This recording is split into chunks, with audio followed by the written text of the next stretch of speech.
নমস্কার বন্ধুরা, সোমার রান্নাঘরে তোমাদের সবাইকে স্বাগত জানাই। আজকে আমি তোমাদের খুব সহজে ভুনা খিচুড়ি বানিয়ে দেখাবো। তাহলে চলো বন্ধুরা, দেরি না করে রেসিপিটি শুরু করা যাক। ভুনা খিচুড়ি বানানোর জন্য আমি প্রথমেই নিয়ে নিয়েছি গোবিন্দভোগ চাল। এখানে আমি এই 1 কাপ গোবিন্দভোগ চাল নিয়েছি, আর হাফ কাপ নিয়েছি মুসুর ডাল, আর এই হাফ কাপ নিয়েছি মুগের ডাল। আর লাগছে সাদা তেল, হলুদ গুঁড়ো, কাঁচা পাকা লঙ্কা বাটা, আদা বাটা, রসুন বাটা, আর লাগছে ধনে গুঁড়ো, জিরে গুঁড়ো 1 চামচ করে, আর নিয়েছি নুন, আর লাগছে অল্প একটু গরম মশলা গুঁড়ো।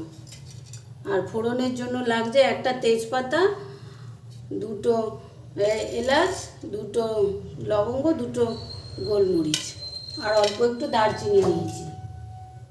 আর লাগছে একটা মিডিয়াম সাইজের পেঁয়াজ নিয়েছি, সেটাকে আমি ছোট ছোট করে কেটে নিয়েছি। গ্যাসে একটা কড়াই বসিয়ে দিয়েছি, মুগের ডালটাকে আমি ভেজে নেব।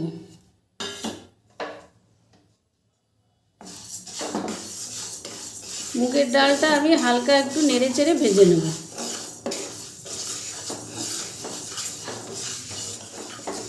মুগের ডালটা অনবরত নেড়ে চেড়ে ভাজা হয়ে গেছে। এরপরে আমি মুগের ডালটাকে নামিয়ে নেব। চাল ডালগুলো আমি একসাথে ধুয়ে আধা ঘন্টার জন্য ভিজিয়ে রেখে দেবো চাল ডালটা।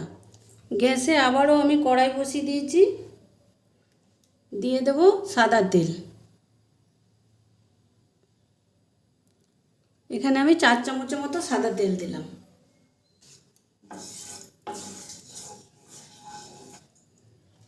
তেলটা গরম হয়ে গেছে, এরপরে দিয়ে দেবো গোটা গরম মশলাগুলো। হালকা একটু ভাজা ভাজা করে নেব। গ্যাসের ফ্লেমটাকে মিডিয়ামে রেখে রান্নাটা করব।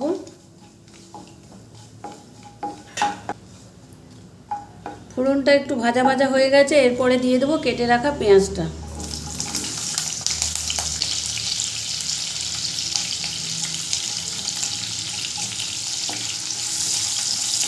পেঁয়াজটা দিয়েও খুব ভালো করে ভেজে নেব।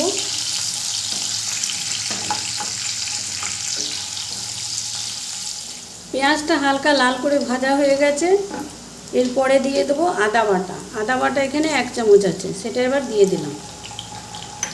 দিয়ে দেবো রসুন বাটা। রসুন বাটাটাও 1 চামচ আছে, সেটাও দিয়ে দিলাম।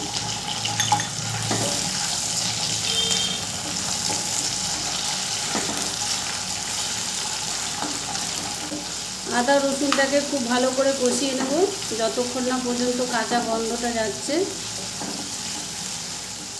আদা রসুনটা খুব ভালো করে কষানো হয়ে গেছে, এরপরে দিয়ে দেবো লঙ্কা বাটা। এখানে কাঁচা পাকা লঙ্কা একসাথে আমি বেটে রেখেছি 1 চামচের মতো, সেটা দিয়ে দিলাম।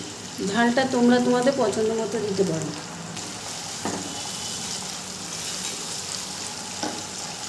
আর দিয়ে দেবো ধনে গুঁড়ো, জিরে গুঁড়ো 1 চামচের মতো করে আছে, সেটা এবার দিয়ে দিলাম।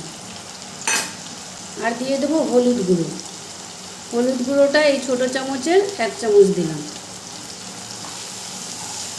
দিয়ে মশলাটাকে খুব ভালো করে কষিয়ে নেব।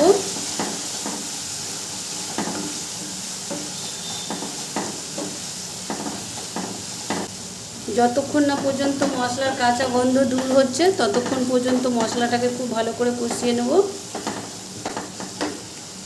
এরপরে মশলার বাটিটা ধুয়ে অল্প একটু জল দিয়ে দেবো।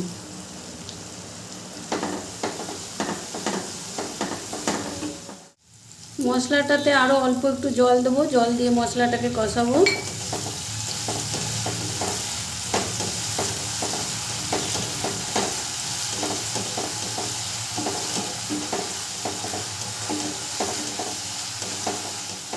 মশলাটা খুব ভালো করে কষানো হয়ে গেছে, এরপরে আমি দিয়ে দেবো চাল আর ডাল। চাল আর ডাল আমি একসাথে ধুয়ে আধা ঘন্টার জন্য ভিজিয়ে রেখেছিলাম, সেটা এবার দিয়ে দিলাম। খুব ভালো করে জলটা ছেঁকে নিয়েছি।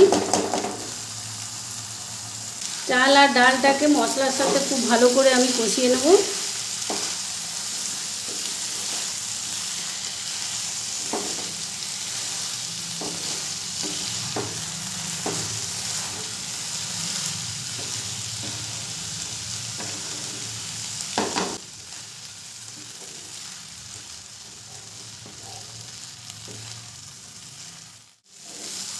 ভুনা খিচুড়িটা তোমরা শুধু চাইলে মুগ ডাল দিয়েও করতে পারো, আবার শুধু মুসুর ডাল দিয়েও করতে পারো।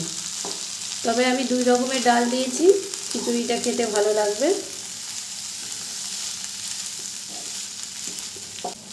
মশলার সাথে চাল আর ডালটাকে খুব ভালো করে ভাজা ভাজা করে নেব।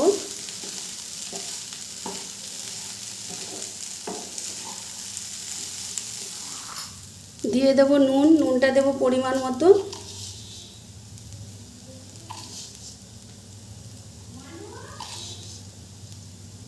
এখানে আমি এই ছোটো চামচের 3 চামচ নুন দিলাম। নুনটা দিয়েও খুব ভালো করে মিশিয়ে নেব। ভুনা খিচুড়িটা তোমরা নিরামিষভাবেও করতে পারো, তখন তোমরা পেঁয়াজ রসুন দেবে না আর মুসুর ডালটা দেবে না। নিরামিষভাবে করলে তখন একটু ঘি দেবে আর একটু গরম মশলার গুঁড়ো দেবে, কাজু কিশমিশ দেবে। চাল আর ডাল খুব ভালো করে মশলার সাথে কষানো হয়ে গেছে। এরপরে আমি দিয়ে দেবো জল। যতটা চাল ডাল পড়বে সেই পরিমাণে তার থেকে ডবল জল দিতে হবে। আমি এখানে গরম জল ব্যবহার করেছি, তোমরাও গরম জল দেবে।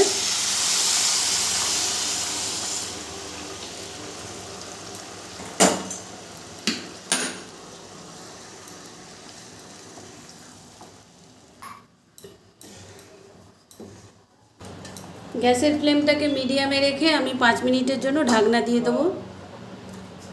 5 মিনিট পর ঢাকনাটা তুলে নেব। একটু নেড়ে দেব, দিয়ে দেবো অল্প একটু গরম মশলার গুঁড়ো। গরম মশলা গুঁড়োটা দিয়ে খুব ভালো করে মিশিয়ে নেব। ভালো করে নেড়ে চেড়ে আবারও আমি ঢাকনা দিয়ে দেবো 5 মিনিটের জন্য, গ্যাসের ফ্লেমটাকে লোতে করে। 5 মিনিট পর ঢাকনাটা আমি তুলে নেব।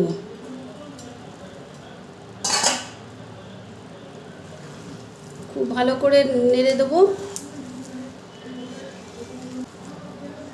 ভুনা খিচুড়িটা আমার হয়ে গেছে, এরপরে আমি নামিয়ে নেব।